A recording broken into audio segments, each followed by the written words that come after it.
Amis du lundi, hardi, oui, vous êtes sur Radio Courtoisie. Bonsoir et bienvenue pour une nouvelle édition de Restons Courtois. Au menu ce soir, une rencontre justement avec le lanceur d'alerte Damien Rieu, qui vient de remporter son 13e procès.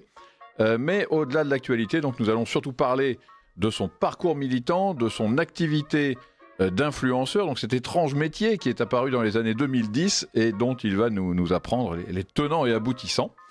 Nous reviendrons ensuite dans notre rendez-vous de la réinformation sur le gouvernement Lecornu 2 qui nous a été annoncé hier soir à 22h, qui n'a toujours pas été limogé. Alors, qui sont les nouveaux ministres? Que faut-il attendre d'eux? Pourront-ils sauver Macron? Y aura-t-il encore ces ministres à Noël? Autant de questions que nous allons gravement nous poser. Retour ensuite sur l'entrée de Robert Badinter au Panthéon. L'ancien garde des Sceaux de François Mitterrand a été célébré pour son action en faveur de l'abolition de la peine de mort. 40 ans après, est-ce que l'on peut dire que cette abolition a contribué à civiliser et améliorer la société française? Nous vous donnerons notre avis dans un instant. Politique ensuite, politique politicienne disons. Une législative partielle avait lieu hier dans le Tarn-et-Garonne. Elle opposait un candidat UDR-RN à une socialiste. Et alors tenez-vous bien, le candidat UDR-RN a reçu le soutien direct ou indirect de plusieurs personnalités de droite, dont des LR comme Bruno Retailleau. Et à la fin, il a remporté le second tour. Alors cette stupéfiante révélation donc, que nous vous faisons à l'antenne de Radio Courtoisie, lorsqu'elle est unie, la droite gagne et elle fait battre la gauche. Est-ce que cela pourra inspirer du monde? On verra bien. Autre motif d'espoir, le recul du regroupement familial en Europe. Plusieurs pays dirigés à la fois par la droite et par la gauche et même par le centre se sont récemment attaqués au regroupement familial. L'Autriche a suspendu le dispositif au printemps, puis la Belgique, le Portugal, l'Allemagne. Et le dernier exemple est le Royaume-Uni, où le Premier ministre, pourtant de gauche, Keir Starmer, a annoncé le 2 octobre donc, la suppression de ce regroupement familial. Là encore, espérons que ça puisse inspirer un peu de monde dans d'autres pays. Suivez mon regard. Et s'il nous reste un instant, nous parlerons de la France, qui met en place un dispositif de guerre informationnelle après sa loi sur l'activité des agents de l'étranger. Alors faut-il s'en réjouir au motif que notre pays cesse de garder la tête dans le sable et commence à défendre un petit peu ses intérêts comme les États-Unis ou la Russie, ou faut-il s'inquiéter dans la mesure où ce dispositif peut très bien se retourner contre les opposants au bloc central à la moindre occasion? Eh bien, pour parler de tout ça, j'ai le plaisir d'accueillir les hirondelles de la réinformation. Alors, les hirondelles qui font le printemps, et puis c'est un terme aussi de l'espionnage. Je ne sais pas si vous le saviez, comme on parle d'information, d'espionnage et de russe, bon, je me suis dit que c'était bien. Alors, Richard Dessès, directeur de la rédaction de Radio Courtoisie, Arthur de Vatrigan, directeur de la rédaction de l'Incorrect, Alexis Poulain, journaliste, Xavier Van Lierde, journaliste également. Nous attendons Jean-Yves Le Gallou et Damien Rieu, donc avec nous. Damien Rieu, bonsoir. Bonsoir. Alors, chers auditeurs, oui, je vous rappelle que vous pouvez nous envoyer vos messages donc par courrier à à Courtoisie par exemple, courtoisie@rc.fr ou en téléphonant au 01 46 51 00 85, courtoisie@rc.fr ou 01 46 51 00 85. Alors Damien Rieu, donc vous êtes récemment venu parler à Radio Courtoisie de votre victoire, donc le 13e procès remporté face à Mehdi Bouzid, donc qui est l'ancien prédicateur de la grande mosquée de Gennevilliers, qui vous attaquait donc pour avoir dit qu'il était un prédicateur islamiste lié à l'un des frères Kouachi, shérif de son petit nom. Depuis plusieurs années, donc on vous connaît pour vos révélations régulières, pour votre manière de mettre un peu vos adversaires face à leurs contradictions, pour vos coups d'éclat en matière d'agit-prop, qui rappellent un petit peu les actions de Greenpeace ou des soulèvements de la Terre, ou même d'organisations qui ont pu participer aux révolutions de couleur, Alors, si les méthodes sont les mêmes, évidemment, les objectifs sont un petit peu différents. Donc, on aurait bien aimé que vous puissiez nous en parler. Et ce qui est amusant, c'est que récemment, je disais à un jeune garçon très très bien que j'allais vous recevoir ce lundi. Et il m'a dit, avec plein d'étoiles dans les yeux, « Waouh, c'est un super influenceur !» Alors, on vous connaît comme l'un des plus anciens lanceurs d'alerte ou influenceurs, donc, puisque vous avez commencé, je crois, cette activité dans les années 2010. Mais en réalité, je pense qu'on sera d'accord pour dire que l'influence sur les réseaux sociaux, pour vous, c'est surtout un outil, un moyen et pas une fin, puisque vous êtes, je pense, en tout cas, avant tout un militant. Oui, alors vous avez évoqué mon passage par l'activisme. Moi, je suis activiste retraité, hein, du coup. J'ai rangé les banderoles et voilà, ça fait quand même maintenant quelques années pour faire notamment de la politique électorale et puis le numérique, effectivement, a accompagné. Je fais partie de cette génération où il y a eu l'explosion du numérique. Mais je suis déjà, moi aussi, un peu à la retraite sur le sujet, puisqu'il y a les récents réseaux sociaux comme TikTok me dépassent déjà un petit peu et j'ai parfois du mal à m'y raccrocher. Donc c'est déjà passé à la génération suivante, hein, sur le flambeau numérique. Donc vous, c'est essentiellement X, donc l'ancien Twitter. Voilà, moi c'est surtout sur Twitter que je sais que j'ai eu le plus d'abonnés. J'ai été banni sur Facebook, donc j'ai fini par lâcher un petit peu l'affaire. Et idem sur Instagram, donc voilà, j'ai pas suivi. Et puis par ailleurs, il faut se spécialiser parce qu'en fait, chaque réseau social est particulièrement technique, a ses codes précis. Et c'est vrai que sauf à être absolument à plein temps, on ne peut pas s'investir parfaitement Sur bien l'ensemble. dans tous les réseaux sociaux. On ne peut pas dupliquer une publication, il faut l'adapter, etc. Donc c'est de plus en plus long. Et voilà. Et puis je suis pas non plus spécialement sur YouTube parce que là c'est pareil, c'est un autre talent, c'est un autre métier. Donc tout ça c'est vraiment différents métiers, différentes manières de militer avec chacune ses spécificités. Mais c'est vrai que ma grosse audience, c'est 310 000 abonnés sur X. Sur X. Alors, on va revenir tout à l'heure, peut-être même qu'Alexis Poulain pourra nous donner son propre avis d'expert, puisqu'il exerce un peu la même activité. Alors, je ne sais pas si c'est un métier finalement ou pas. En tout cas, c'est une Ça activité. rapporte pas beaucoup d'argent comme métier. Eh ben, c'est une vraie question aussi. Alors, parlons de vous. Vous êtes né, je crois, en 1989, près de Lyon. C'est ça ? Non, je suis né en Auvergne. En Auvergne. Oui. Ah, d'accord. Il y a peut-être des fake news, hein, je sais pas. Peut-être, oui. Non, je suis un Auvergnat et croyez bien que la ville de Clermont-Ferrand est particulièrement en ce moment, je dirais, célébrée pour sa dimension sécuritaire et j'ai vu les prémices de tout ça. Hein. C'était déjà le début. Alors quand on dit Clermont-Ferrand, les gens rigolent, quoi. Délinquance à Clermont-Ferrand. Bon, Damien, t'exagères un petit peu. Oui.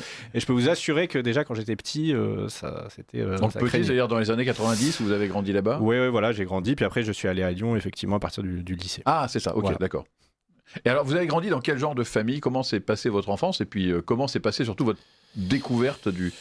J'ai une mère qui est plutôt, on va dire, elle a dû voter écolo, peut-être un tout petit peu bobo, mais qui aujourd'hui est très sensible sur les questions d'islamisme. Je pense que c'est un point de bascule. Donc je la soupçonne d'avoir réussi à être convaincu par mes arguments peut-être sur ce sujet-là. Je crois qu'il y a de toute façon beaucoup de gens qui commencent par basculer sur le sujet de l'islam. Et puis mon père, lui, avait une jeunesse très engagée à gauche, puisqu'il était trésorier du PCF local. Ah oui, voilà. Donc vous revenez de loin. Donc effectivement, il n'était pas très grand soutien de mes engagements. Alors PCF, cela dit, c'est pas du tout les filles d'aujourd'hui. On se souvient tous de Georges Marchais en train d'expliquer que l'immigration est un fléau. Ouais, je sais pas exactement sur quelle ligne il était. Peut-être sur une ligne un peu plus comme ça, effectivement. Oui, je le vois pas très wokiste, non. D'accord. Alors comment s'est passé justement votre propre bascule ? Parce qu'avec des parents plutôt de gauche, donc finalement... moi, c'est quoi ? C'est le contact du réel j'étais à l'extrême gauche quand j'étais en 6e, en 5e. J'étais nourri au Monde, chez mes grands-parents. Et j'étais, moi, je veux NPA. Hein, je votais, si je pouvais voter à l'époque, j'aurais voté Besancenot. Je voulais ouvrir les prisons. Voilà. Donc j'étais très très à gauche et j'ai vécu un grand remplacement dans la cour de récréation. Un grand remplacement qui... préfigurera ce qui va se passer dans la société un peu plus tard, mais je l'ai vécu à Clermont, en avant-première. Ouais, dans un collège mi-périphérique, où il y avait effectivement à côté des cités qui ont progressivement remplacé les populations. On va dire, il y avait un peu de campagnards, un petit peu de bourgeois, un peu de tout. Ouais. Mais ils ont pris le contrôle de la cour de récréation au niveau de la violence, ils ont apporté la drogue. Et j'ai vu c'est le collège, c'est ça ? Ouais, au collège. Ah oui, donc déjà de la drogue au collège. Ouais. Et j'ai vu un changement entre ma 6e et ma 3e, et je suis ressorti de ma 3e effectivement avec moins d'illusions. J'avais été choqué aussi par leur rapport au 11 septembre. Alors, je suis plus choqué après 2001, coup mais à l'époque, oui, ils célébraient Ben Laden, il y avait une provocation, c'était leur héros. Voilà, il y avait la culture rap, la culture racaille, les codes sur les vêtements. Je me souviens beaucoup que il y avait des petits blancs qu'on appelait les skaters, c'était la mode des skaters, du rock. Et puis en face, il y avait une autre culture, quasi une autre civilisation, qui n'était pas encore très islamisée, hein, je dois le dire, mais qui était autour du rap, quoi. Et qui va s'islamiser progressivement après le 11 septembre avec, je dirais, comme un ressentiment ou un réveil à partir du 11 septembre. Et voilà, et après, je vais voir cette islamisation beaucoup plus au lycée. Et les profs, pardon, étaient à cette époque, étaient comment? C'était Alors, je me souviens partisan, que la conseillère principale d'éducation nous avait autorisé à sécher les cours en 2002 pour aller manifester contre Le Pen. Ah bah ça, c'est normal. Ce que j'ai fait avec joie, parce que ça nous donnait une après-midi de libre, hein, désolé. Donc, voilà, la CPE à l'époque, voilà. Après, au lycée... moi, j'ai pas été trop choqué par les profs. Il pouvait être quelques références, mais c'était pas vraiment ça. Non, au lycée, je me souviens, je le raconte souvent, que mon meilleur ami de l'époque, alors j'étais donc dans un lycée à Villeurbanne, où j'étais l'un des seuls non-musulmans et un des seuls européens de la classe, hormis les aveugles, puisqu'il y a une école d'aveugles à côté de Villeurbanne, et j'en avais dans la classe. Et mon meilleur ami de l'époque finira plus tard par être expulsé, je crois, par Claude Guéant pour djihadisme. Et je suppose qu'il n'est plus vivant aujourd'hui, parce qu'il fait vraiment partie des premières vagues, hein, donc ceux qui ont dû aller au front plus tard. Donc voilà, on a eu deux destins qui se sont opposés, séparés. Et c'est avec beaucoup d'amusement que les anciens élèves de la classe, quand ils me voyaient passer dans des émissions de télé quelques années après, m'ont expliqué que voilà, il avait suivi un chemin contraire, on va dire. Il y a de quoi faire un film, c'est étonnant comme histoire. Il faudra mettre la main sur France Télévisions ou l'UGC, je sais pas. Et alors après, donc vous partez au lycée. Pourquoi d'ailleurs, si c'est pas indiscret, le départ de Clermont-Ferrand vers Lyon pour raison familiale. Okay. Rien d'intéressant.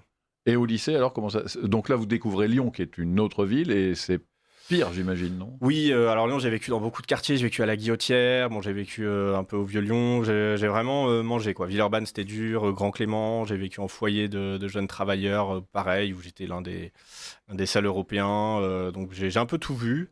Voilà, je regarde pas des très très bons souvenirs, mais je n'ai pas, je me suis pas politisé dans les livres, hein, si vous voyez le truc, je me suis politisé dans le bus, quoi. D'accord, ok. Et concrètement, alors comment ça se passe? C'est-à-dire, vous découvrez quoi, les tracts, ou les émissions avec Jean-Marie Le Pen ou C'est une bonne question. Je crois que oui, le réflexe, c'est d'aller d'abord au FNJ. Avec Jean-Yves Le Gallou Je pense que il y avait peut-être pas encore assez d'internet. J'étais vraiment déconnecté, à mon avis. Donc non, j'ai pas ce souvenir-là. Mais oui, quand je suis arrivé au FNJ, il y avait encore Jean-Marie Le Pen. Voilà. Donc après, je crois que c'est 2007, la première campagne législative 2007, où je participe. Voilà. Et puis après, je vais pas lâcher. Et je vais m'orienter plutôt après vers les identitaires, parce que je vais trouver une. Et vous avez été inscrit au FNJ ou ça a été juste une. Je pense pas que j'avais ma carte, mais j'ai traîné, j'ai milité là-bas à l'époque. Donc vous avez quand même rencontré là-bas, après avoir été confronté à toute l'immigration et ses dangers, ou en tout cas ses désagréments. Vous avez rencontré un noyau militant qui a peut-être pu justement vous... Ouais, justement, à l'époque, hein, en tout cas dans la région où j'étais un peu déçu du FNJ qui proposait pas assez de choses. Moi, j'avais vraiment envie de bouger, j'avais envie de faire des choses, j'avais envie de... Voilà, et je trouvais que c'était un peu atone à l'époque. Donc, c'est vrai que j'ai trouvé au sein des identitaires plus d'envie, plus de communauté, plus de solidarité, beaucoup de projets, de créativité. Et c'est ça qui m'avait plu à l'époque, quoi. Arthur de Vatrigan? Je ne me trompe pas, vous avez dit que vous avez... était politisé dans le bus, mais me semble que j'ai retenu aussi que vous étiez assez... vous avez des engagements, en tout cas, peut-être imaginaires ou des envies plus jeunes. Donc, est-ce que vous étiez dans une famille où la politique était des sujets de discussion? Votre père était trésorier du PCF local. Donc, est-ce qu'avec votre mère, avec votre père, vous discutez de politique à table? Pas spécialement avec mes parents, mais je sais que mes grands-parents étaient très gaullistes, très anti-américains, très Le Monde, très Télérama. Mais voilà, il n'y avait pas vraiment de discussion politique. Non, c'est pas familial. D'accord. Et alors, au FNJ, donc vous allez trouver... non, au FNJ, donc on a vu, c'était un peu insatisfaisant.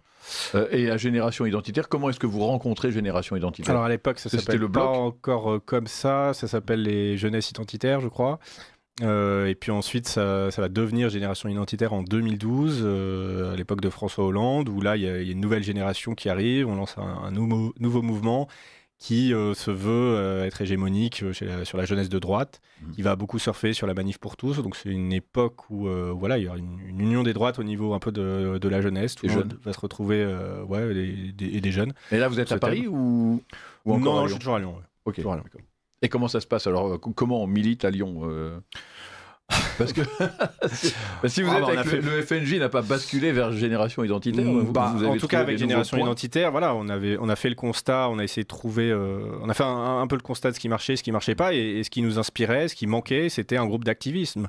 Et on voyait ce que Greenpeace faisait. Greenpeace ne s'est jamais présenté aux élections et pourtant a influencé la politique française. Greenpeace a fait reculer le nucléaire en France. Par sa seule action, je dirais.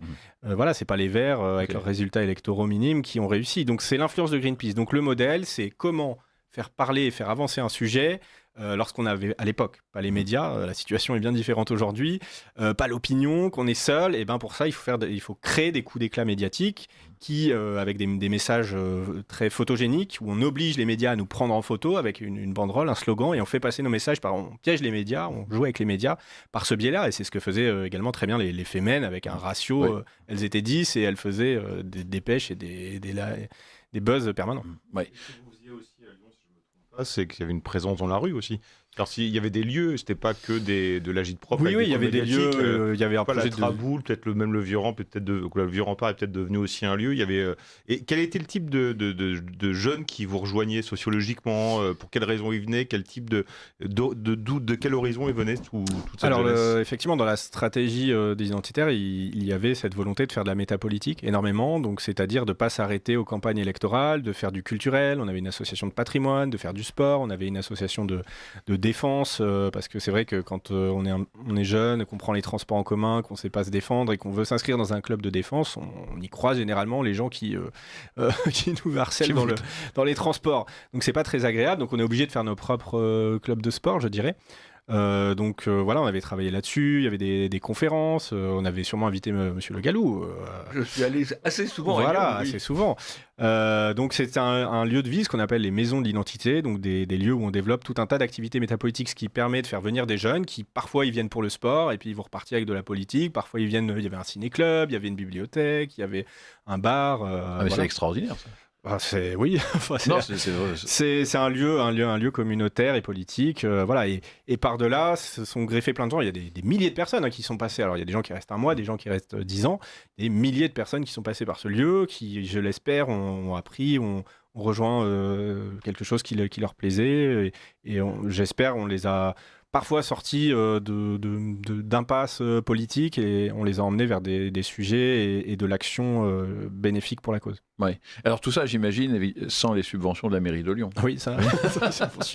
Et peut-être même avec l'opposition de la mairie de Lyon. Oui, bien sûr, ils ont essayé de faire fermer. Je crois qu'ils ont fini par faire fermer dernièrement, je crois.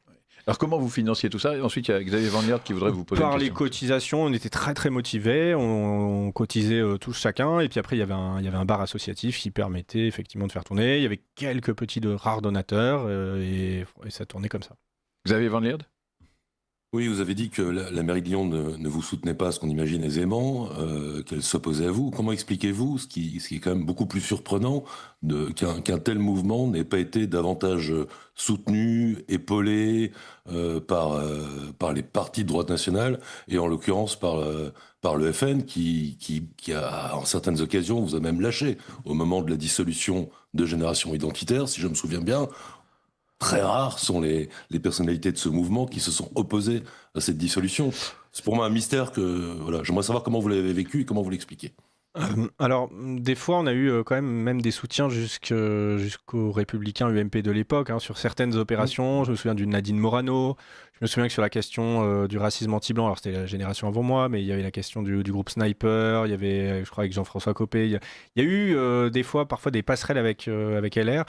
D'ailleurs, il faut se dire que le positionnement des identitaires à une certaine époque était entre le RN et LR, contrairement à ce qu'après il va être plutôt classé à droite du RN, mais à cette époque-là, il y avait eu tout un travail de fait, et c'est vrai qu'il était positionné différemment. C'est vrai que c'était l'époque Jean-Marie Le Pen au FN, et donc les identitaires avaient une autre ligne, étaient moins diabolisés à cette époque-là. Donc voilà, donc après, sur le soutien électoral, en fait, moi, je comprends que les partis politiques électoraux aient des obligations et qu'ils n'aient pas forcément envie de rendre des comptes. Je pense qu'à court, moyen terme, c'est tout à fait compréhensible. Par contre, ça peut se payer à long terme, parce que c'est vrai que du coup, on est moins en contact avec la jeunesse. Donc, c'est peut-être plus dur de recruter des cadres, d'identifier des éléments qui ont fait leurs preuves par peut-être leur courage, qui ont vécu des choses difficiles, donc ils sont prêts à accomplir des choses difficiles plus tard si jamais ils arrivent au pouvoir. C'est vrai que je pense qu'il faut diversifier ces profils. Si on a des gens qui n'ont jamais fait de leur vie de l'action militante de terrain, de rue, qui n'ont jamais été confrontés à l'hostilité, ça risque d'être difficile et certains pourraient se révéler fragiles dans l'exercice du pouvoir. Donc il faut effectivement, je pense, quand il y a un parti politique, trouver le bon équilibre entre une certaine distance, parce que c'est pas le même sport, et en même temps essayer de pas forcément couper les ponts pour avoir du réseau, du soutien, du lien, et garder, avoir des profils qui ont un peu le cuir tanné, quoi. Un soutien sans participation, comme on dit. Voilà, non, mais après, ça dépend des époques, ça dépend des stratégies. Moi, je ne tire pas à boulet rouge là-dessus. Je comprends tout à fait qu'on puisse distinguer les choses. Et il y a une grosse pression aussi, sur en l'occurrence, vous parlez du Rassemblement national. Donc, il y avait une grosse pression à l'époque. Mais ceci dit, on avait reçu des soutiens pour l'occupation du chantier de la mosquée de Poitiers. Je crois que Marine Le Pen avait soutenu 2017, plusieurs fois. 2012. Donc c'était pas, il y a eu des soutiens. Alors après on peut toujours être déçu et en vouloir plus, mais voilà, c'est quand même des sports différents. Oui, chacun son rôle, c'est le principe. Mais quel est pour vous là aujourd'hui le plus gros coup, celui dont vous êtes le plus fier?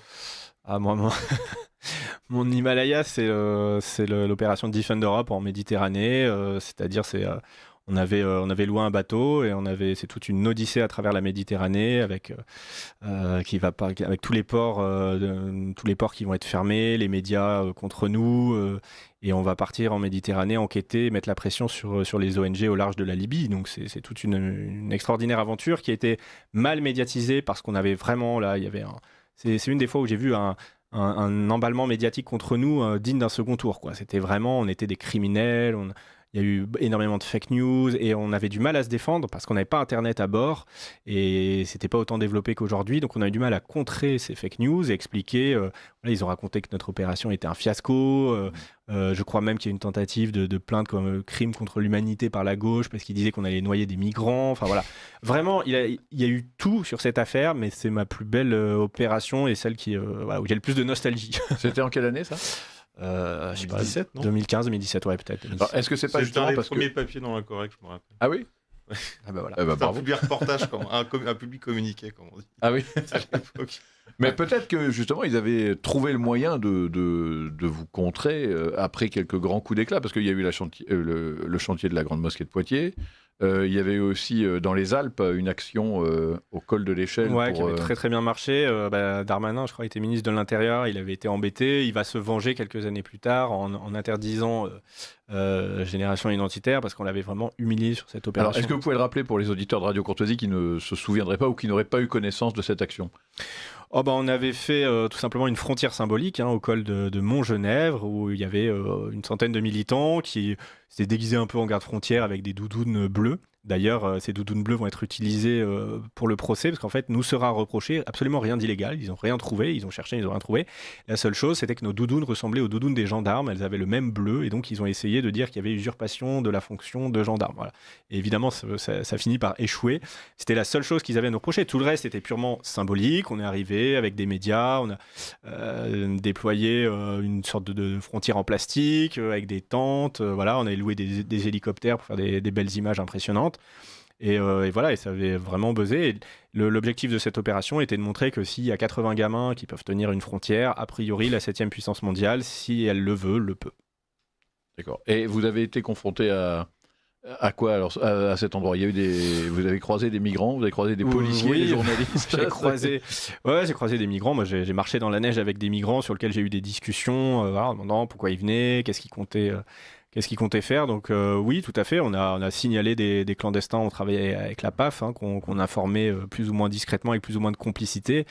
Ils nous aidaient, ils étaient très favorables à notre opération parce qu'ils sont en manque de moyens.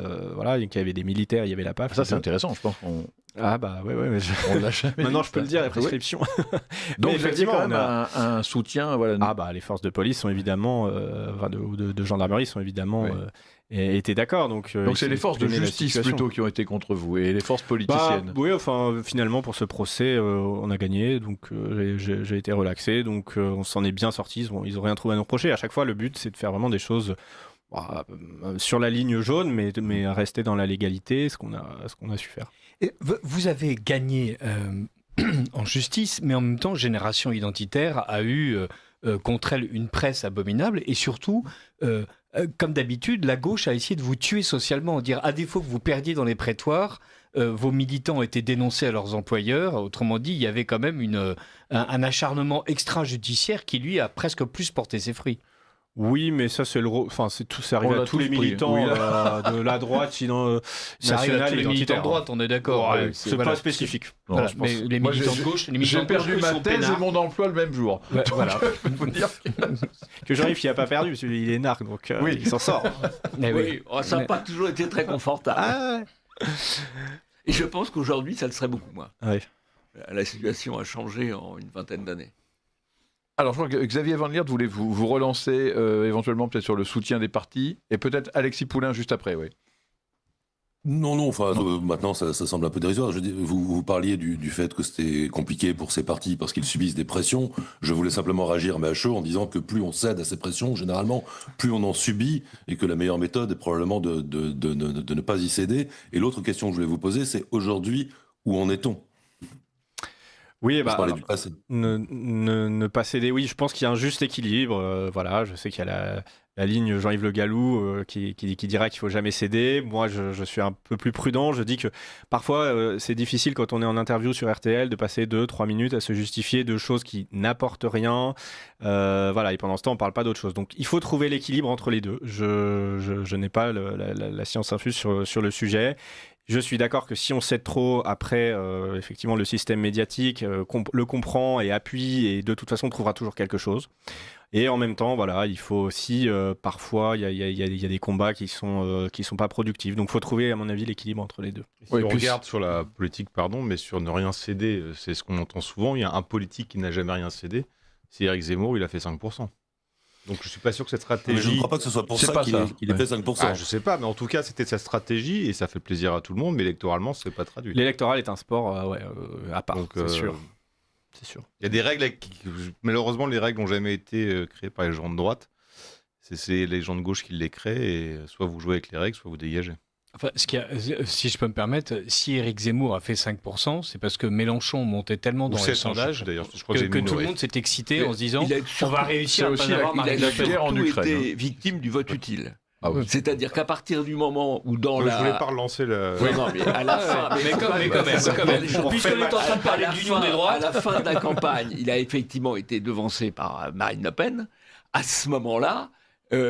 la mécanique du vote utile, on a parlé de la montagne, c'est comme une boule de neige, le vote utile, ça démarre du haut, et puis ça déclenche. Je prends un exemple, regardez l'affaire des prénoms. L'affaire des prénoms, il n'a jamais rien voulu lâcher, ça a bouffé sa campagne pendant 2 mois. On va laisser Éric Zemmour là où il est, on va revenir sur notre invité du jour.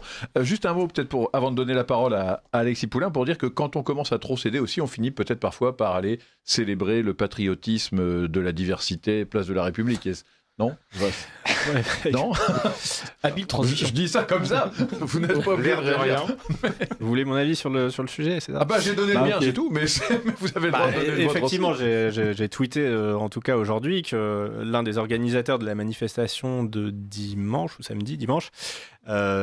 place de la République, qui est une manifestation qui est effectivement en photo, c'était toujours agréable de voir autant de drapeaux français place de la République. Mais effectivement, je crois que le monsieur qui est organisateur, qui s'appelle Ben le Patriote, est fort suspect d'utiliser, je dirais, la cause du patriotisme à des dessins moi, qui en tout cas ne me conviennent pas. Et donc j'ai publié une vidéo où on voit très bien, il retombe dans les penchants... les penchants islamiques tout à fait habituels, avec obsession d'Israël. Et donc voilà, on voit que c'est un patriote, mais je ne suis pas sûr que ce soit un patriote en peau de chameau, comme on l'entend. Voilà. Alors, Alexis Poulain. Alors, moi, j'avais une question sur les mouvements, en fait, Génération Identitaire, et ce qui s'est passé avant avec les lieux de vie où on allait chercher des jeunes à Lyon. Il y a eu ces mêmes mouvements en Italie avec Casa Pound et autres qui ont eu plus de succès, peut-être, ou je ne sais pas. Est-ce qu'en France, le problème, ça a été une barrière médiatique évidente ? Vous en parliez avec l'opération en Méditerranée, par exemple. ce qui fait que tous ces mouvements ont eu un tir de barrage médiatique avant même de pouvoir prendre. Je suis pas sûr qu'il y ait eu moins de succès en France que sur le modèle italien. Non, je suis pas sûr. Il y a eu, ça a duré 10 ans, 15 ans. Ça a fait des petits, ça a formé des générations. Et effectivement, la presse hostile, et particulièrement la presse régionale, n'a jamais fait de cadeau. Donc ça a été difficile.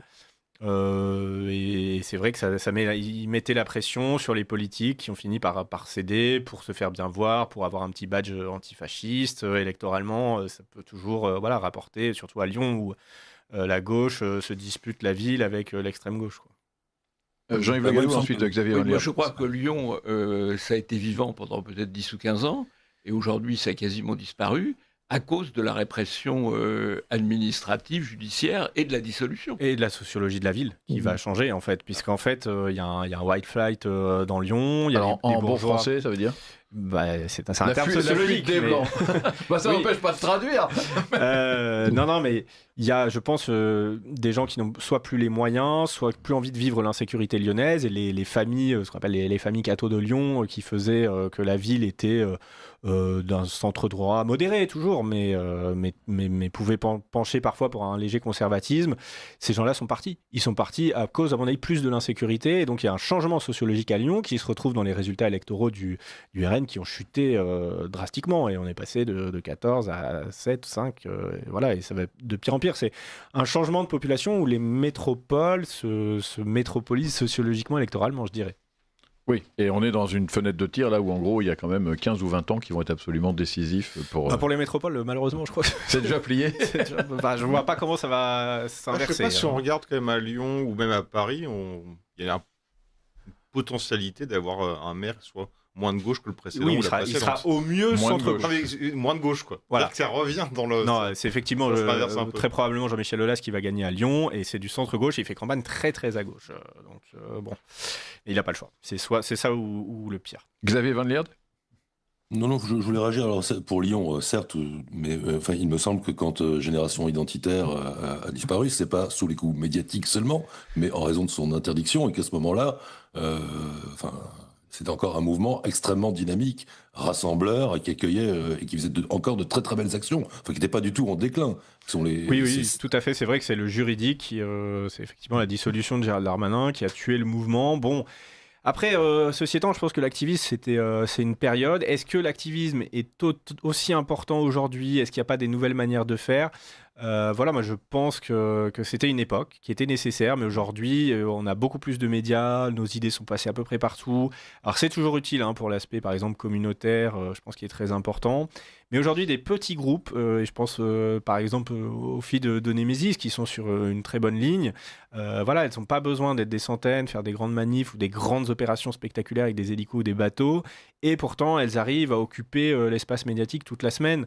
Donc je dirais qu'il ne faut pas être forcément nostalgique, c'est la fin d'une génération, d'une époque, il y a d'autres manières de militer aujourd'hui, et un influenceur de talent arrivera à être aussi efficace qu'un mouvement activiste de l'époque. Alors comment ça s'est passé pour vous finalement ? C'est-à-dire qu'après Génération Identitaire, qu'est-ce qui fait qu'à un moment, c'est la dissolution, j'imagine, du mouvement ? Non, moi j'étais déjà plus à cette époque. Moi je suis parti dans l'électoral, j'ai travaillé au RN.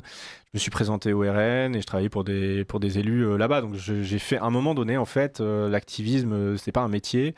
Et c'est vrai, quand on arrive à la trentaine, il faut vivre. Voilà. Donc moi, je travaille dans la communication et j'en ai fait mon métier de faire de la com politique. Donc effectivement, j'ai travaillé pour des hommes politiques après. Donc j'ai quitté naturellement l'activisme. D'accord. Et comment on en vient à se concentrer sur cette... sur ce lien entre le numérique et l'activisme ? Le numérique a servi... C'est votre connaissance finalement de la com, quoi, c'est ça ? Oui, moi effectivement j'ai beaucoup pratiqué en montant ces opérations, en jouant. Il faut essayer de lancer des hameçons où généralement la gauche mord très très bien et très facilement pour pouvoir faire parler de certains sujets. C'est eux qui faisaient notre meilleure publicité. En s'indignant, ils provoquaient la réaction médiatique, alors que s'ils ne s'étaient pas indignés, on aurait été totalement ignorés. C'était généralement ça dans toutes les opérations qu'on faisait. Donc il faut être un peu provocateur, les piéger, ils réagissent, ils se plaignent et on fait passer le message. Neige, quoi. Voilà, on fait passer le message politique à travers eux grâce à ces idiots utiles. Ok, et vous faites ça tous les jours, alors comment ça se passe Ça devient une activité à plein temps et dont on vit un petit peu, parce que vous vivez des vues littéralement ou quoi? Non, moi je vis pas du tout des vues. Je pense qu'il y a des youtubeurs qui peuvent un petit peu en vivre. Ça rémunère très bien apparemment sur TikTok, mais moi je suis sur X. Honnêtement, c'est très symbolique ce que je peux gagner, donc c'est pas du tout ça qui me rapporte. Après, moi, je fais de la veille, on m'envoie des informations. Parfois, quand il y a des événements, je couvre l'événement, j'ai les vidéos en premier. Je peux diffuser des informations exclusives. Par exemple, récemment, mon avant-dernière victoire judiciaire, j'ai fait condamner la fille de Raphaël Garrido et Alexis Corbière parce que on m'avait transmis une vidéo où elle se vantait d'être antisémite, donc j'ai réussi à la faire condamner et à rendre fou de rage le couple Garrido-Corbière. Donc voilà, on m'envoie des informations, je fais beaucoup de veille, je travaille aussi avec l'équipe de F2 Souche, où il y a plein de gens qui font de la veille là-bas. Oui, c'est vrai que Pierre Sautarel est quand même un des pionniers aussi avec le site F2 Souche, et puis ensuite lui-même... Voilà, donc c'est soit des recherches, moi je me suis aussi spécialisé sur la question de l'islamo-droitisme, où j'ai fait beaucoup d'enquêtes sur le sujet, et j'ai gagné un procès contre Xavier Bertrand par exemple, j'en ai d'autres qui arrivent, sur ce sujet qui me paraît très important. Après on est aux affaires. Ce qui est intéressant dans votre méthode, c'est qu'il y a d'une part l'exploitation du temps médiatique et puis après le temps judiciaire, c'est-à-dire des procès, vous venez de gagner votre 13e ou votre 14e procès. 13e, ouais. 13e. Et c'est des années après que la machine judiciaire s'est lancée. La grande mosquée de Poitiers, c'est 8 ou 10 ans de procès. Voilà, donc là, vous jouez vraiment sur 2 temps, dire l'exploitation immédiate que permettent les réseaux sociaux. Alors, je sais pas si jouer le bon terme quand on a des procès, parce que... en tout cas, vous assumez le fait d'être à la fois dans le temps très court et le temps long. Alors c'est vrai que ça permet de toujours de refaire parler de l'action, de repasser du message politique, hein, mais c'est quand même pendant des années, moi j'étais privé de mes droits civiques, c'est des amendes au-dessus de la tête si on finit par être condamné, j'ai perdu des boulots, aujourd'hui il y a un boulot que je veux faire et j'arrive pas à y accéder à cause d'un procès qui en appelle et qui... donc... c'est quand même c'est difficile après de retrouver du travail lorsque dans Google on est marqué qu'on est condamné. Alors même si on finit par gagner en appel et que ça prend des années, il y a quand même l'infamie et la peur des gens de vous recruter. Donc je prends pas vraiment comme comme quelque chose qui est prévu. On fait avec, on l'affronte grâce aux donateurs, au soutien. On s'en sort très bien. Moi en tout cas je m'en suis quasiment tout le temps sorti, mais c'est pas non plus un plaisir. C'est pas un accélérateur de carrière, quoi. Ouais. Non, je vois pas trop le truc comme ça. Moi, après, maintenant que j'en ai des procès, effectivement, je les utilise pour aller combattre et je suis très content de faire condamner Karim Benzema ou tel islamo-droitiste et effectivement, de montrer son vrai visage, de casser son image médiatique ou de le mettre face à ses contradictions. Ça, je suis content de le faire et c'est vrai que mes adversaires m'offrent une tribune avec des procès. Si vous me faites un procès, il y a de grandes chances que je gagne. Donc, avis à ceux qui veulent en faire ou qui sont en train d'en faire. Vous connaissez quelque chose qui s'appelle l'effet Streisand. Et si vous ne connaissez pas, vous allez connaître. Voilà. Alors c'est quoi pour les auditeurs de Radio Courtoisie qui ne connaissent pas? Je ne sais plus l'histoire, je crois que c'est une Américaine qui a voulu dissimuler une affaire. C'est Barbara Streisand qui était mécontente parce que avec Google, on pouvait voir l'emplacement de sa villa. Donc elle a expliqué que ce n'était pas bien. Et comme c'était Barbara Streisand, qui à l'époque était connue, tout le monde s'y ruait pour voir la villa de Barbara Streisand sur Google. Voilà, donc c'est un effet effectivement inverse à ce qui est voulu. Les gens veulent me bâillonner et au final, c'est l'inverse qui se produit et ça se retourne contre eux. Et ça coûte quand même de l'argent. Parce que même si on gagne les procès en France, quand vous gagnez, c'est pas comme aux États-Unis. Voilà. Vous récupérez pas d'oseille. On récupère pas grand-chose, même rien du tout d'ailleurs. Et j'avais calculé mes coûts au total à 80 000 €, mais il faudrait que je mette à jour là, parce qu'on doit déjà être à 90. Ah oui. Alors pour ceux qui l'ignorent, oui, effectivement, quand on gagne et que l'adversaire est condamné aux dépens, en réalité, c'est sur un tarif syndical de l'avocat.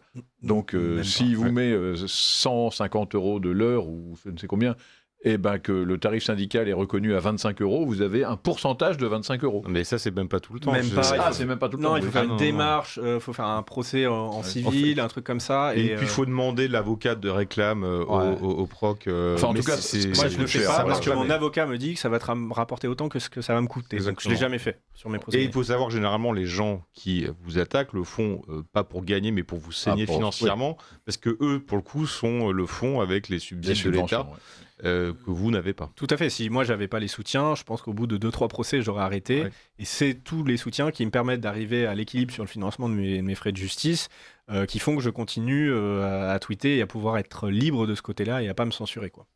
Jean-Yves Le Gallou et ensuite Xavier Van Liert qui voulait poser Oui, une question. il y a quelques années, un activiste anglais, Tommy Robinson, a été condamné à de la prison, qu'il a fait effectivement, simplement pour avoir essayé de rapporter le procès qui était fait au grooming gang pakistanais de viol et d'exploitation sexuelle de jeunes filles anglaises. Récemment, Tommy Robinson a fait une manifestation à Londres avec, je crois, 150 000 personnes, en tout cas d'après la presse de Grand Chemin, en bénéficiant du soutien de Musk, et donc effectivement d'un impact considérable. Alors vous avez 300 000 suiveurs sur Twitter, ce qui est quand même extrêmement important. Tommy Robinson a 1 300 000. 1 300 000. Voilà. Quand est-ce que vous pensez avoir le soutien de Musk ou de Pavel Durov sur Telegram? Je sais pas, Elon Musk parle pas beaucoup de la France. Il en parle pas. Hein, Je crois que les Américains se foutent de la France. Hein. Ouais, c'est fort triste parce que parfois il pourrait relever des sujets. Musk avait relancé justement l'affaire des grooming gangs qui était un peu enterrée et c'est lui qui a aidé. Effectivement, il aide Musk. Peut-être qu'ils vont s'y intéresser, je sais pas, sur la prochaine présidentielle. Mais c'est vrai que oui, Musk c'est pour l'instant jamais prononcé à ma connaissance sur la politique. s'est intéressé à J'avais l'impression l'Allemagne que le aussi. fait d'avoir plusieurs gouvernements le corps nu n'intéresse pas Elon Musk. Non, je pense que si je peux apporter un éclairage là-dessus, parce qu'il se trouve que j'ai parfois l'occasion de fréquenter des conservateurs Elon Musk. américains trumpistes. Non, pas Elon Musk, mais cette mouvance MAGA, je pense qu'ils ont été réellement... Ils s'intéressent vraiment à tous les gouvernements conservateurs, éventuellement libéraux, mais pas seulement libéraux, en Europe. Mais ils ont été extrêmement froissés par l'attitude de Jordan Bardella lorsqu'il a quitté la CIPAC après un geste... Oui, mais enfin, ça datait déjà d'avant, il s'y intéressait pas non Oui, plus. mais je pense plus que ça, quoi. en Ça fait, n'a pas aidé, quoi. ils n'apprécient pas tellement le gros parti central et peut-être qu'ils ont plus de chances, à la limite, de réussir à les intéresser, si on veut avoir un peu de soutien de leur côté, par des partis moins...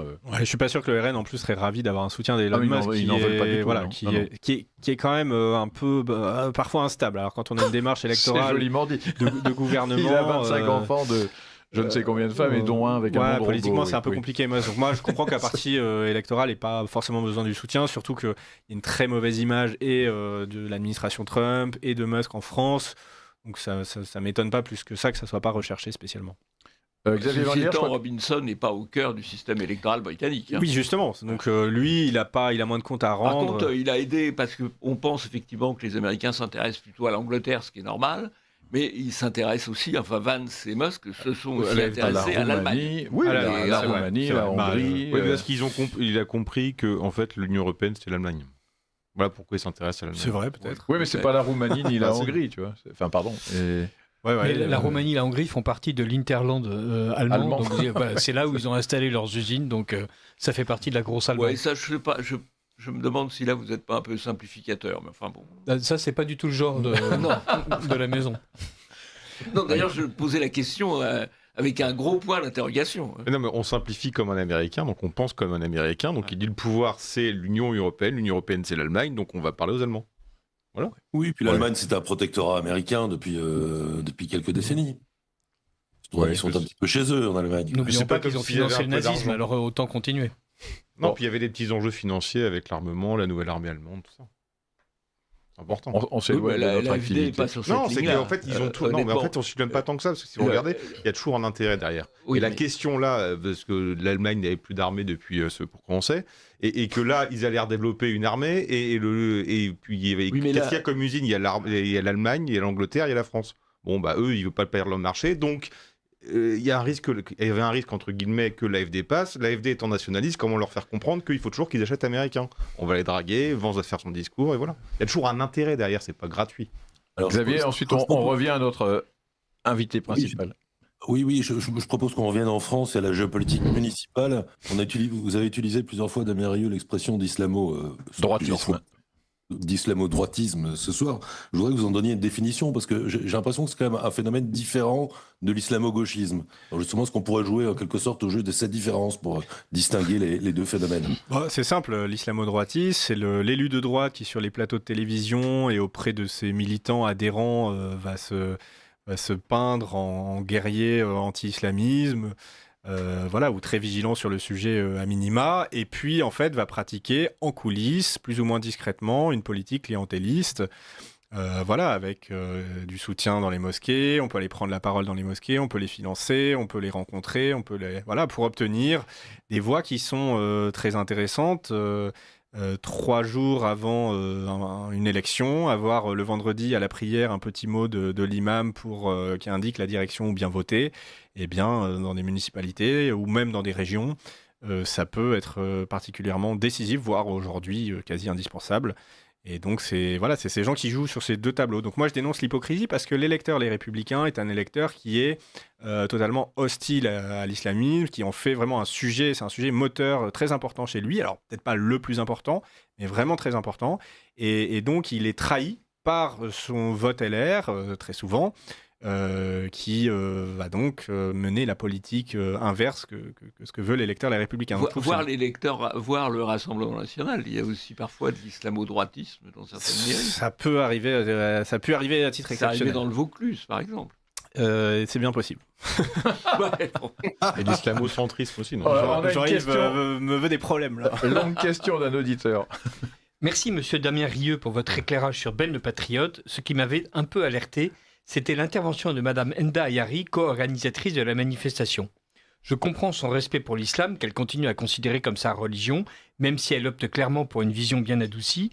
Elle dit vouloir combattre tous les extrémismes, tous les islamistes comme les identitaires fachos. La question qui me restait dans la tête, c'est « Mais quelle France aime-t-elle ? Les patriotes de la diversité chérissent-ils la même France que la nôtre ? Soit il est honorable que ceux qui sont nés ici, qui héritent la nationalité française, aiment la France qui leur a tout donné. Cet aspect du discours de Madame Ayari me touche, car moi aussi je suis une Française d'adoption, comme elle reconnaissante à une différence près que je suis chrétienne, et ma France n'est pas musulmane. Pardonnez-moi si je fais preuve d'une méfiance mal placée, j'ai quelques camarades RN d'arrière-plan arabo-musulmans. Je suis convaincu qu'il existe des concitoyens de bonne volonté qu'il faut savoir franciser, mais comment créer la confiance mutuelle? Vous, ainsi que l'extraordinaire équipe qui vous entoure ce soir, êtes mes héros. Alors c'est surtout la dernière phrase sur laquelle j'aimerais vous entendre. Non mais voilà, cette dame pose vraiment la bonne question. C'est quelle France aime-t-elle et peut-on franciser? En fait la question c'est est-ce que la diversité au service de la France ou la France au service est utilisée comme prétexte au service de la diversité. Donc là sur cette manifestation c'est pas très clair. Alors moi je n'ai pas d'informations compromettantes sur Madame Enda Ayari, mais par contre effectivement sur Ben le Patriote, j'ai été alerté par des apostats qui me disent dès qu'on parle d'islam il change de discours et là il est beaucoup moins il est beaucoup plus ambigu. Donc le patriotisme peut parfois, moi je rappelle et j'alerte tout le monde qu'il y a une tentative d'entrisme de la part des frères musulmans lors de la manif pour tous, qui heureusement j'avais fait partie de ceux qui avaient sonné l'alerte et on avait fini par un peu contrecarrer le truc, mais il y avait cette époque du front de la foi et c'est allé jusqu'à une banderole en arabe sur les Champs-Élysées un jour de manif pour tous, quand même, pour vous dire. Et derrière c'était une tentative frériste, donc de mettre la main en se disant les fréristes ils vont partout, comme je dis, ils peuvent aller demain à la Gay Pride, ils peuvent aller au mur des lamentations, si ça leur permet à un moment donné de justifier quelque chose et de montrer, de se faire passer, de se déguiser, ce sont des caméléons. Donc ils ont été capables, au moment de la manif pour tous, de faire de l'entrisme, et là c'est possible aussi qu'il y ait une stratégie, c'est pas la première fois d'ailleurs, une stratégie de séduction envers les patriotes qui représentent aujourd'hui 40 ou 50% qui ont peut-être remporté le pouvoir, et donc le frériste il va à un moment donné peut-être se dire qu'il faut aussi aller de ce côté-là pour désamorcer, pour gagner du temps, voilà. Donc je ne dis pas que c'est le cas et je n'ai pas les éléments, mais en tout cas il a un discours particulier. Alors, et pour répondre à la deuxième question de cette personne, comment franciser? Mais moi, je pense qu'on ne francise pas. Je pense que c'est à la personne, à l'individu, de se franciser lui-même. Voilà. Je ne crois pas à la francisation par la force. Alors, effectivement, il faut évidemment qu'il y ait un modèle, qu'il y ait un exemple, il faut qu'il y ait un pays qui soit sûr de lui et qui soit fier. OK. Mais ensuite, je pense que c'est une démarche individuelle. Et quand la démarche n'est pas individuelle, quand elle est contrainte, je pense déjà qu'elle est mal faite, qu'elle fait du mal, qu'elle peut parfois être douloureuse d'un point de vue identitaire. Et je pense qu'elle réussit et qu'elle est belle uniquement quand elle est spontanée, qu'elle vient de l'individu par lui-même. Et à ce titre, elle est relativement exceptionnelle. Encore un mot là-dessus. Oui. Arthur de Vatrigan. En fait, il y a deux choses sur cette manif dont je me suis un peu renseigné parce que j'étais né au camp qu'elle avait eu lieu et j'ai, dire le journaliste piètre que je suis, c'est que j'ai même pas regardé CNews qui a donc fait un duplex là-dessus. Oh bah alors. Donc évidemment qu'il y a toujours le l'entrisme partout, on l'a vu à chaque fois. Et on connaît la stratégie, mais il y a aussi quelque chose, un réflexe à droite qui est entériné depuis trop longtemps malheureusement. Il y a toujours ce besoin d'être accepté par l'autre. L'autre étant majoritairement le type de gauche, alors nombre de fois, Surtout la droite par ses adversaires. Voilà, et l'autre étant l'immigré aussi. Et après, il y a aussi ce défaut-là qu'on retrouve, alors pour le coup, je vais faire une comparaison chez plutôt religieuse. On aime bien mettre en avant les nouveaux convertis. Et c'est vrai que le feu illumine, mais le feu, ça brûle aussi, et on l'oublie. Et même si des gens n'ont pas une mauvaise intention, on les crame trop rapidement lorsque on utilise, entre guillemets, parce qu'il y a cette volonté aussi de dire, regardez, c'est le bon immigré, on va l'utiliser pour montrer que... Et on crame la personne également. Donc, ces deux choses-là sont dangereuses, et je pense qu'on n'a que des coups à prendre là-dessus. Jean-Yves Le Gallou. Oui, juste une anecdote. Sur les nouveaux convertis, Jean-Marie Le Pen avait une expression qu'il aimait bien. Ce n'est pas aux nouveaux convertis de porter le Saint-Sacrement. C'est joli. C'est un peu ce que je pensais. Effectivement, on peut tout à fait être issu de la diversité. Pour autant, est-ce qu'il faut se mettre en avant particulièrement en revendiquant plus que les autres ses origines et en faisant un avantage concurrentiel sur d'autres patriotes? Je trouve pas ça très sain. Il y a aussi le phénomène de l'arbre qui cache la forêt, c'est-à-dire que pour un bon exemple de réussite, derrière on a une forêt où ça ne fonctionne pas. Et donc il ne faut pas aussi que le discours de la réussite, et je ne nie pas qu'il y ait des réussites, serve à cacher l'échec peut-être majoritaire pour les autres cas. Donc il faut faire attention et bien peser tous les dangers. Ouais. Alors, Alexis Poulain, est-ce que vous reconnaissez un peu dans le travail de Damien Rieu, et comment est-ce que vous-même vous comparez dans ce monde de ce qu'on appelle les influenceurs ou les lanceurs d'alerte? Vous avez grosso modo la même communauté, enfin le même en volume, vous avez la même communauté. En volume, ouais. Sur Twitter, moi je suis plus sur du journalisme citoyen, on va dire, où j'essaye de mélanger humour et actualité pour essayer aussi d'expliquer le fiasco dans lequel on est actuellement. J'ai jamais été militant, contrairement à Damien, où il a fait des actions d'envergure et il a toujours eu un objectif clair. Il y a une guerre culturelle, c'est clair. Aujourd'hui, est-ce que toutes les actions justement qui ont été faites par les collectifs par le passé ont réussi finalement par la dissolution de Génération Identitaire, qui prouve son succès d'une certaine façon, et en disant que cette guerre culturelle est maintenant gagnée? Moi, je pense qu'elle est en tout cas grandement gagnée sur l'opinion des Français d'origine européenne. Je pense qu'on est largement majoritaire. On le voit aujourd'hui. Si on retranche les populations qui sont hostiles, immigrées non européennes, et donc qui sont sociologiquement majoritairement hostiles et qui ne votent pas pour les partis de la droite nationale, on est largement majoritaire. On est aujourd'hui à 60%, 65, 70%, et il y a des endroits de France où on est à 80, 90% dans la France périphérique. Donc je pense que cette bataille, elle est quand même gagnée auprès des nôtres, et c'est déjà là l'essentiel. Je suis pas sûr qu'on puisse dire que c'est une bataille culturelle gagnée, parce qu'il y a un dégagisme qui est gagnant, dégagisme population immigrée, dégagisme des élites, ça c'est évident et ça fait la majorité partout. En revanche, si on se retrouve qu'entre nous, vu le niveau d'abêtissement du français même dit de souche qui s'est fait américaniser, arabiser, et puis peut-être chinoiser la prochaine fois, je sais pas si ça se dit, mais tant pis. Chinoisé, bref, il est tout sauf assimilé lui-même. Donc la bataille culturelle, pour moi, commencera à être gagnée le jour où on saura définir collectivement ce que c'est qu'une nation, ce que c'est qu'une patrie, d'où on vient, où est-ce qu'on va. Et j'ai l'impression que le socle commun, pour reprendre l'expression des extrêmes centristes, c'est de vouloir dégager et les élites et les populations qui veulent nous remplacer. Mais après ça, C'est Je déjà vois pas mal, non grand-chose. En fait, c'est le point de départ. Bah, c'est le point de départ de quoi? C'est pour commencer, parce qu'au départ, ils Bah, étaient d'un pas là non plus. renouvellement. On n'avait pas les seules élites gauchistes et les immigrés. Et ils sont venus. Donc c'est pour que ça revienne après. Bon. Moi, je crois quand même que les élites sont largement en train de se convertir, et ça se voit d'ailleurs dans le changement sociologique. Aujourd'hui, sur le vote RN, on a des CSP qui s'équilibrent, hein. Donc, je pense que il faut pas rejeter les élites, il faut les convertir, il faut que ça devienne leur intérêt. Que Ou les le remplacer. patriotisme devienne leur intérêt, que l'insécurité devienne tellement prégnante qu'on ne peut pas la fuir, même quand on a le budget pour. Et ça, c'est ce qui est en train de se passer aujourd'hui. Même en étant millionnaire, les millionnaires du Bitcoin, par exemple, ne sont pas à l'abri de se faire kidnapper, et plus rien ne protège. Et donc, à partir du moment où cette insécurité arrive, même les gens très aisés vont finir par changer de vote. Je pense qu'il faut séduire, il faut convertir, il faut pas... Mais je parle pas d'élite financière, parce que le pognon est toujours allé du côté du pouvoir. Donc ça, je suis pas inquiet pour les élites financières. Et C'est les ça peut être culturel, même du coup, courage. culturel, universitaire, médiatique, politique. Et là, je pense pas qu'il faille les convertir, et je pense qu'il faut les Il y a remplacer. aussi Et qu'est-ce qui est mis en place pour les remplacer? beaucoup de gens qui ont basculé depuis le 7 octobre, hein. Chez du centriste, un peu artiste, un peu... Il y a vraiment un avant-après 7 Ouais, chez les octobre. Français juifs.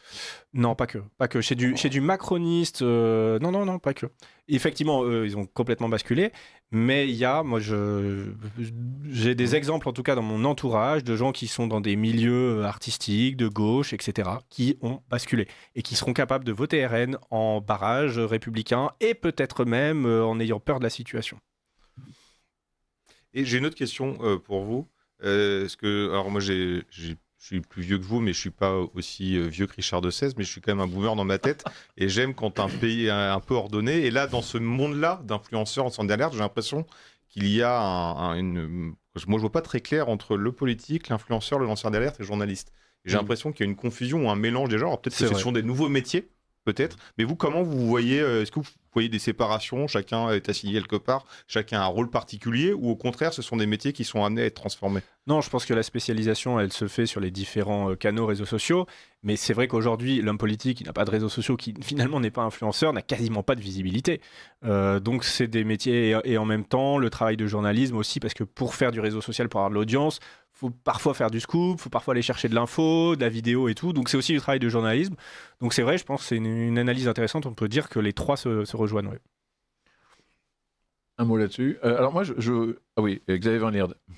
Xavier, Oui, moi, j'observe avec plaisir le très beau déploiement du militantisme et de droite sur les réseaux sociaux, mais avec aussi une petite inquiétude.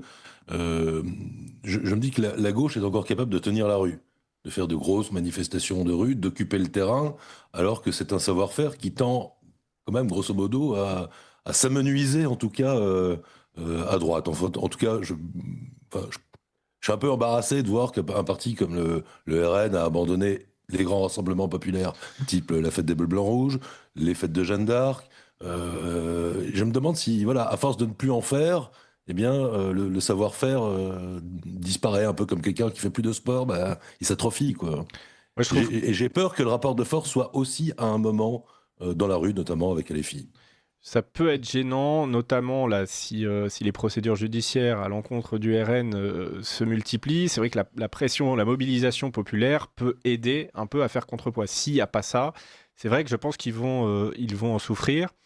Voilà. Après, je ne sais pas si par le passé, dans les années 90-80, Jean-Yves, peut-être vous pouvez nous renseigner, il y avait des grandes manifestations avec des dizaines, des centaines de milliers. C'était quoi les chiffres? Il y a les chiffres réels pour les plus grandes manifestations, c'est 30 000. Mais dans les pics. Enfin, c'est quand même pas négligeable. Ouais. Et avec un entraînement régulier à faire quelques centaines, quelques milliers, parfois quelques dizaines de milliers. Voilà. Et puis pour des rendez-vous qui étaient rituels. Et un côté communautaire, par exemple, les fêtes des Bleus, Blancs, Rouges, c'était une fête communautaire. Voilà. Est-ce que ces grands rassemblements, justement, c'est pas l'apanage des petits partis, et que les partis qui sont amenés à gouverner ou qui sont près d'être gouvernés, honnêtement, hormis le dernier grand meeting des présidentielles, je ne me rappelle pas des grands rassemblements UMP ou LR ou même RPR. Oh, il y en avait. Peut-être. Non, mais le en RPR dehors des élections. grands rassemblements. Non, mais en dehors des élections. Ah oui, en dehors des élections. Oui. Je ne suis pas certain. J'ai l'impression que c'est dans les élections que les gens se retrouvent, mais en dehors, c'est plutôt les petits partis qui font ça. Non, et puis le réseau social et l'exutoire est un terrain militant. Et c'est vrai que c'est un terrain militant facile parce que déjà, il est permanent, il peut se faire de chez soi. Mais je suis d'accord pour dire que voilà, le fait d'avoir perdu la rue pourra poser peut-être des problèmes, surtout si le système se raidit, on va dire. Et en même temps, voilà, il y a aujourd'hui une circulation de l'information qui est beaucoup plus rapide qu'auparavant. On peut convertir beaucoup plus facilement. Les transferts vers notre camp se font.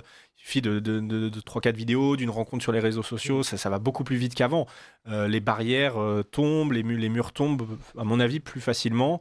Et je pense qu'il ne faut pas le voir que d'un œil négatif. Mais ça, c'est sur les idées, mais concernant le militantisme, en tout cas sur le vote.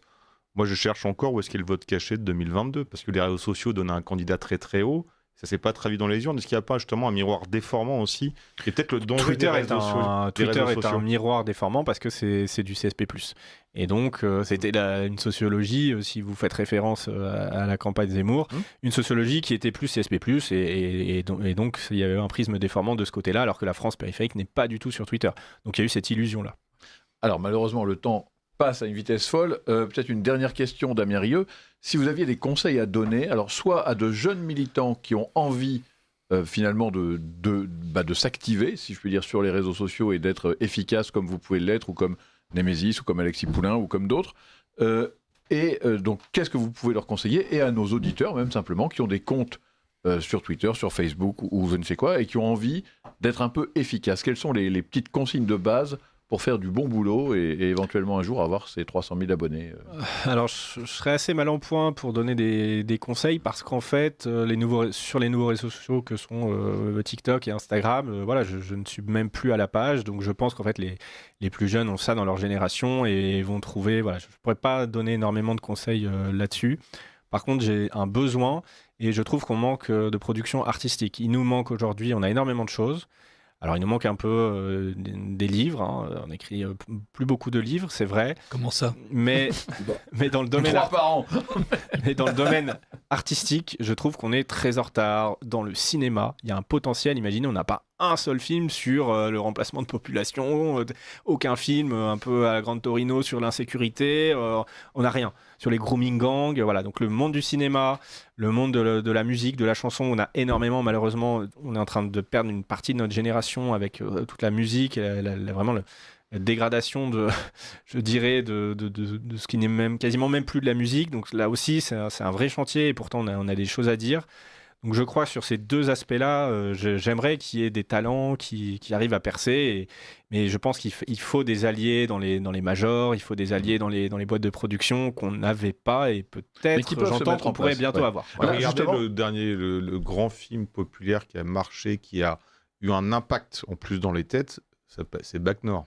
Oui. Et c'est pas... En fait, on a une image que la prise de culture qui est prise en otage par la gauche, parce que vous avez plein de gens qui sont pas rien à foutre et qui produisent des choses, mais que personne ne voit et dont tout le monde s'en fout. C'est vrai. Mais si vous regardez dans la littérature, ceux qui vendent le plus aujourd'hui, c'est vrai. Il y en a un qui s'appelle Michel Houellebecq et l'autre s'appelle Sylvain Tesson. C'est pas du gauchiste. Dans la musique, la plupart sont des types qui n'ont pas de pensée politique, genre Vianney et compagnie. Chez les Américains, c'est quand même Cato. Non, mais je veux dire, c'est pas des musiques politiques qui n'ont pas d'engagement. Chez les Américains, il y a quand même on revient vers un peu la musique redneck et compagnie. Et après, je me rappelle plus dans les autres arts. Mais en tout cas, et dans le cinéma, honnêtement, je suis pas certain. Pour moi, le risque, c'est justement de dire il faut faire une culture de droite. C'est la plus grosse connerie qu'il faut pas faire. C'est le truc à éviter le pire. C'est dégager la culture de la gauche et réapprendre aux gens le bon goût. Et le bon goût, naturellement, je vous promets, il sera pas de gauche. Mais il faut pas faire quelque chose de droite. Peut-être. Un mot de conclusion sur tous ces débats et surtout, quel est votre avenir maintenant ? Plutôt vers la politique électorale ou encore avec l'influence sur les réseaux ou ce mélange des deux qui... Oui, moi, quand je peux être utile, voilà, en fonction des temps, des périodes, des années, quand il y a des élections, pas des élections, voilà, je continue en tout cas mon travail. À débusquer et à aller là où il y a des angles morts, quand il y a des gros faits d'actualité. Voilà, je continue. J'ai aussi mes procès à financer. Donc... Ouais, le prochain, c'est contre Patrick Caram, c'est ça ? Le verdict, effectivement, ça sera dans un mois, mais j'en ai de nombreux qui arrivent également. Donc voilà, j'ai ce djihad judiciaire qui me prend beaucoup de temps à mener. Et puis voilà, je pense qu'il faudra que j'évolue aussi et peut-être que demain, alors X est un petit peu revenu, mais il faudra peut-être changer, il faut s'adapter. d'être un conseil militant, s'adapter aux outils de son époque et ne pas rester dans des outils datés, parce que sinon on rate les générations suivantes et on se coupe. Et voilà, donc il faut toujours se mettre à jour, ce qui est très difficile. Eh bien écoutez, sur ces bons conseils, Damien Rieu, merci beaucoup d'être venu à l'antenne de Radio Courtoisie.